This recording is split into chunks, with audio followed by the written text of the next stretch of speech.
Esta es la tercera y parte final de la entrevista a Carlos Rangel, realizada para el Archivo Palabra de la Biblioteca del Congreso de los Estados Unidos. Aquí Rangel conversa acerca de los intelectuales, la Iglesia y sus pensamientos acerca del futuro de la región. No, sí, es verdad.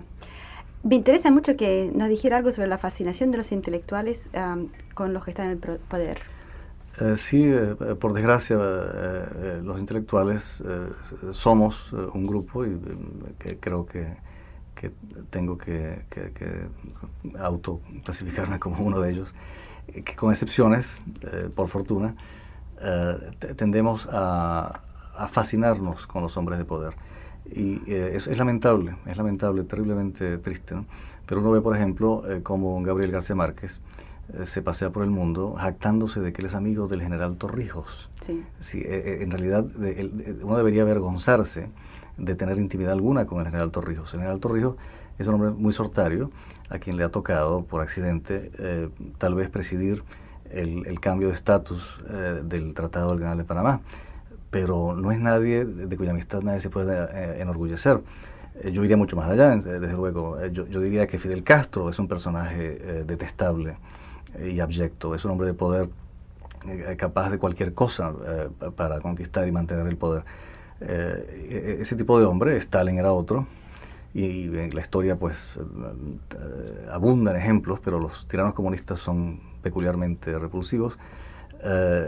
Suelen fascinar a los hombres de letras y a los artistas, y entonces uno ve en toda época que los tiranos están rodeados y adulados por intelectuales.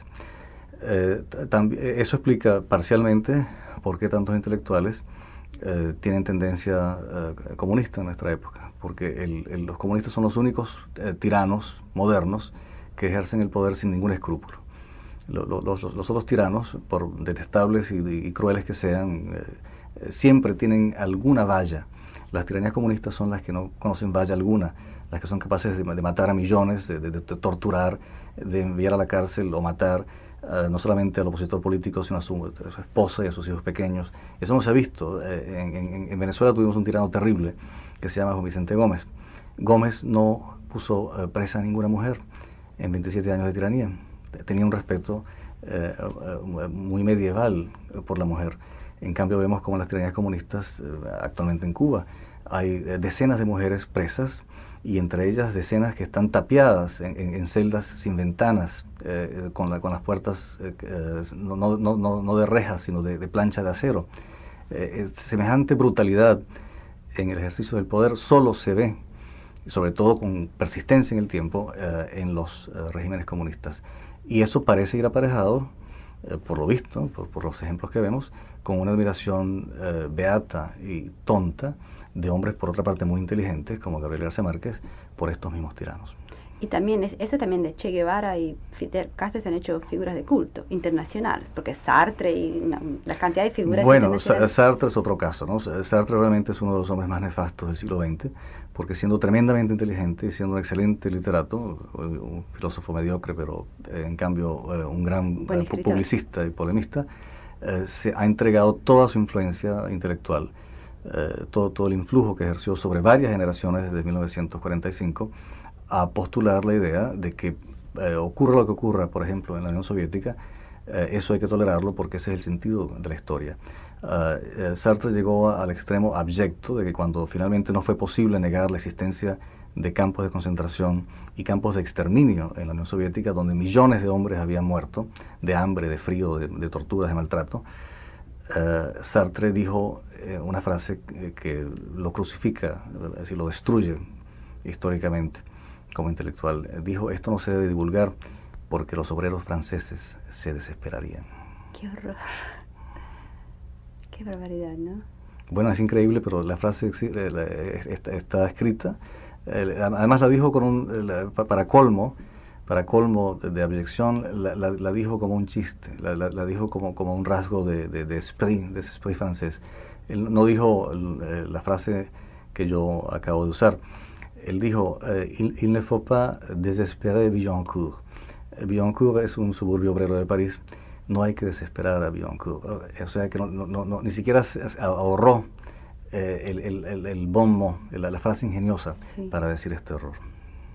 Y sin embargo, a través de los años, los grandes escritores siempre se sienten atraídos hacia el comunismo. Y yo pienso que esta gente, como Cortázar y los experimentales, nunca podrían ser publicados en Moscú, por ejemplo. Bueno, es que no lo son. García Márquez, Las cosas de la la traducción avant-garde. de 100 años de soledad al ruso está cortada. Está cortada y García Márquez se traga eso y sigue siendo ¿Y cómo lo explica, por procomunista. ejemplo? Bueno, en parte, sí, la explicación tendría que ser compleja y tendría que ir al fondo de la situación del intelectual en la sociedad burguesa, capitalista, libre, agrego enseguida, ¿no? Y no tenemos tiempo para eso. Pero muy superficialmente, muy rápidamente, el intelectual se siente atraído por las hipótesis socialistas de que el mundo puede ser puesto en orden por decreto con tal de darle suficiente poder a alguien. En el fondo es la tentación totalitaria, como ha escrito Jean-François Rabel, la tentación por la tiranía, por ser gobernado por tiranos. Y en el caso de los intelectuales de Occidente, que en buena parte, no todos por fortuna, tienen esta tentación totalitaria, se da algo adicional, que es muy cómodo ser escritor comunista en un país democrático occidental. Yo digo en mi libro que hay casos terribles, pues, en cuando esto ha virado muy mal. Cuando con gente que tuvo esta postura cómoda terminaron muertos, torturados, como ha ocurrido en el Cono Sur, en Argentina, en Chile, en Uruguay. De manera que no se puede hablar a la ligera del asunto porque hay muchos intelectuales que se comprometieron por esta vía frívolamente y se encontraron después exilados o peor, torturados, presos, muertos. Pero en general, si apartamos eso como una ocurrencia inesperada, que lo fue para ellos, la posición de un García Márquez, por ejemplo, para referirme a él, o de Cortázar que usted menciona, es muy cómoda. Cortázar viviendo en París, ni siquiera arriesgando su pellejo en Argentina, naturalmente, tiene todas las ventajas, puesto que se le publica, se le adula, es próspero, sus libros se venden, se traducen a todos los idiomas, salvo tal vez a los idiomas de los países comunistas, o cuando tal vez si lo traducen lo cortan, como le ocurrió a García Márquez, lo censuran, y goza de un prestigio en los círculos intelectuales que son de tendencia, como usted señaló, generalmente izquierdista, caldo que además se espesa a sí mismo, se hace el mismo espeso, puesto que el que asume una actitud diferente es ostracizado, es mal visto, no se le publican sus libros con igual facilidad, puesto que las editoriales están en manos de fellow travelers, de compañeros de ruta. Igualmente las revistas de intelectuales, la mayor parte de los museos tienen directores izquierdistas, entonces si un pintor no es izquierdista se encuentra con obstáculos. Entonces finalmente, estoy seguro, porque además lo sé directamente, me consta, que en algunos casos se trata ni siquiera de una actitud sincera, sino de una adaptación a un hecho. Es una forma de oportunismo. Un pintor o un escritor encuentran que si revelan su posición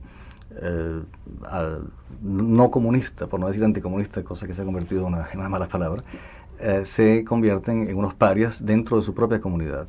Y en cambio, si siguen la línea, se dejan, entonces son promovidos y son publicados, son expuestos sus obras, son pintores, de manera que es un proceso que se alimenta a sí mismo. Muy tentador, ¿no? ¿Cómo ve usted el papel que va a jugar el marxismo-leninismo a fines de este siglo en América Latina? Bueno, pues, lo veo por desgracia como muy importante, ¿no? Creo que el marxismo-leninismo ha venido a dar una respuesta finalmente verosímil a todo este triunfalismo mítico de Latinoamérica, postulando que el gran enemigo del progreso de la humanidad es una nación, los Estados Unidos, que Latinoamérica ha sido víctima especial, más que otros países, más que otras regiones del globo, de ese demonio, ¿no? Y que la revolución mundial va finalmente a voltear los papeles, que nos va a dar la revancha, el esquite, pues, con el cual hemos soñado a través de nuestra historia independiente. De manera que el marxismo-leninismo juega ya un gran papel en América Latina y me temo que lo jugará más y más con el transcurso del tiempo. No sé en qué va esto a terminar, pero le confieso que no soy demasiado optimista. Y una de las señales más inquietantes de que la historia tal vez ha tomado un giro irreversiblemente perverso es la actitud de la Iglesia Católica. En mi libro yo le dedico un capítulo a la Iglesia Católica en Latinoamérica, donde digo lo obvio, que ninguna otra institución ha tenido tanta responsabilidad por lo que es América Latina como la Iglesia, ¿no es cierto? Y donde termino diciendo que en los últimos 15 años la Iglesia en el mundo, y desde luego también en América Latina, parece haber resuelto pactar con el imperio comunista. Esta es una afirmación que parece escandalosa, pero que está apoyada en una cantidad de datos y hechos muy concretos. Y por cierto, se acaba de publicar en este país un libro de un ex jesuita llamado Malachi Martin. Y el libro se llama The Last Conclave, el último cónclave, donde todo eso está explicado en un detalle y con una erudición sobre lo que ocurre dentro de la Iglesia que yo no tenía ni tengo, y donde se encuentra totalmente apoyada la hipótesis de que en cierto momento, después de la muerte de Pío XII y probablemente dentro del papado de Pablo VI, de manera que Juan XXIII habría tenido una posición de transición, pero muy importante, ¿no? La Iglesia decidió que la historia en efecto se mueve no hacia el socialismo en el sentido bueno que eso tendría, o sea, hacia una mayor justicia, hacia una verdadera fraternidad humana, sino hacia el socialismo en el sentido del aumento del poder de los países que se autodenominan socialistas, y que la Iglesia entonces ha resuelto, en el tercer mundo sobre todo, incluyendo América Latina, aliarse tácticamente con los marxistas-leninistas. No porque la Iglesia crea que hay entendimiento posible entre el cristianismo y el marxismo, eso es mentira. Lo que la Iglesia cree es que saldrá ganadora mediante esa alianza táctica dentro de 200 o 300 años. ¿No sería que está tratando de remediar el hecho de que no se han preocupado por los pobres y todo eso? ¿No hay un elemento de eso? Eso como lo que le explican los curas jóvenes, de que es el concern with the poor. Bueno, el mensaje del Evangelio es claro, ¿no? O sea, que la Iglesia en efecto debería preocuparse por los pobres, pero como lo ha hecho mucho en 2000 años, eso, y de repente es sorprendente que de repente esté tan preocupada por los pobres. Yo lo que creo es que está preocupada porque sus aliados tradicionales en América Latina, que eran los ricos, los ve en apuros y los ve como posibles víctimas de una evolución política inexorable. Y entonces se ha apresurado a cortar esa alianza, que es la que mantuvo durante casi 500 años, para comenzar a hablar de lo mucho que le preocupan los pobres. Sí, interesante. Ahora, después de que Castro realmente había fracasado en Venezuela especialmente y en Bolivia, bueno, aquí se pensaba en este país que la izquierda tal vez se está echando para atrás, que hay una marcha atrás y de que realmente no ha podido pues ganar, infiltrarse. Bueno, hay un reflujo debido a que la táctica de la guerrilla era un disparate. La mitología, el basarse en mitos para la acción política siempre sale mal, desde luego, le sale mal a los comunistas también, ¿no es cierto? Sí. Ellos también se equivocan cuando se basan en mitos. De la Revolución Cubana extrajeron los comunistas, y particularmente los latinoamericanos de tendencia marxista-leninista, muy estimulados por los intelectuales europeos de igual tendencia, la idea tonta de que las estructuras de poder en América Latina estaban podridas, estaban carcomidas y que bastaba crear focos guerrilleros para que todo eso se viniera abajo y se hiciera la revolución en meses, ¿no? Eso era estúpido y no correspondía tampoco en absoluto a lo que ocurrió en Cuba. Luego la izquierda, la marxista-leninista en América Latina, invirtió todo durante varios años en una hipótesis equivocada y sufrieron una derrota espantosa, de la cual no se han recuperado. Ahora, no hay que confundir esta derrota táctica, este revés costosísimo para ellos y muy doloroso porque a América Latina le ha costado muchísimo. Ellos hicieron, no solamente se hicieron daño, sino que hicieron un gran daño a América Latina al provocar golpes de Estado militares y tiranías como las de Argentina, la de Chile, la de Uruguay. No hay que confundir entonces, reitero, ese revés táctico con un reflujo estratégico, ¿no? Yo me temo que se van a recuperar en el futuro, pues, y que darán mucho que hacer todavía. Por lo pronto constato, y lo repito porque me parece muy importante, que nos han hecho un daño espantoso, ¿no? Son los responsables directos del fracaso del reformismo en Chile, por ejemplo. El gobierno de Allende fracasó porque estaba bajo la hipoteca esa de la revolución rápida y decisiva. Y desde luego lo que esto ha causado en Uruguay, en Argentina y en otros países de América Latina es una suma de dolor y de atraso político que nada podrá rescatar. El tiempo perdido para el reformismo democrático en América Latina no se va a recuperar. Ellos más adelante pues reemergerán porque sin duda alguna están montados en una onda y insisto pues que uno de los síntomas más inquietantes de que esa onda es vigorosa y es potente es la decisión que ha tomado la Iglesia Católica de ir con la onda y no oponerse a ella. Sí, eso se ve también en la prensa cubana, que de repente en Cuba la Iglesia el gobierno ha permitido que la Iglesia funcione más libremente y creo que ahí se ve también ese nuevo paso que ha tomado. Ahora, ¿no piensan, por ejemplo, los dirigentes o los marxistas de que la influencia rusa va a ser una influencia malvada y maléfica y materialista, igual que otro Calibán, el Calibán estilo ruso? De eso no se habla. Bueno, sí, se habla mucho y se habla hasta demasiado, porque ahora la habilidad consiste, y cuando yo digo habilidad no quiero sugerir que todo esto sea consciente, pues los partidos políticos y los individuos y las sociedades se dan razones para actuar y las creen, ¿no es cierto? Lo que está de moda es que los marxistas se dejen hasta de llamar leninistas, como está ocurriendo en Europa occidental. Se dejan llamar. Sí, que comiencen a decir no solamente que Rusia es un país horrendo, cosa que es la evidencia misma, sino que tal vez Lenin estaba equivocado en ciertos excesos, ¿no es cierto? Uh-huh.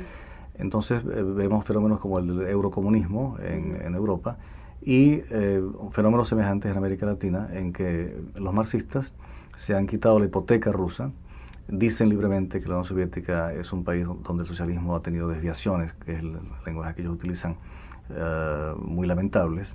Llegan a decir, inclusive comunistas como Santiago Carrillo, el dirigente español, que tal vez en la Unión Soviética el socialismo se ha frustrado. Pero hay lo siguiente, que siguen contando con el poder de la Unión Soviética para sus fines. Se cuentan con avanzar políticamente en sus regiones o en sus países con el apoyo tácito de la Unión Soviética o en otros casos con el apoyo explícito en forma de dinero, armas, facilidades logísticas, como está ocurriendo en África con esta intervención de los cubanos, transportados, armados, mantenidos por la gran potencia que es la Unión Soviética, un país luego espantoso, horrendo, donde han ocurrido crímenes sin precedentes, pero que sigue objetivamente ayudando y siendo la base de poder de lo que ellos llaman la Revolución Mundial. Bueno, pues muchísimas gracias. Le agradezco mucho de que vino hoy a la Biblioteca del Congreso. Bueno, gracias a usted por la invitación. Espero que la entrevista haya sido provechosa.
Recuerdo haber hablado con Carlos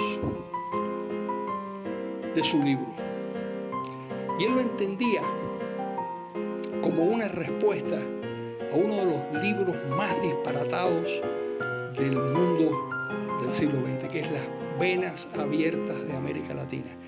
Que si ustedes ven las venas, y si leen Las Venas Abiertas de América Latina, se dan cuenta que es exactamente la Biblia del victimismo,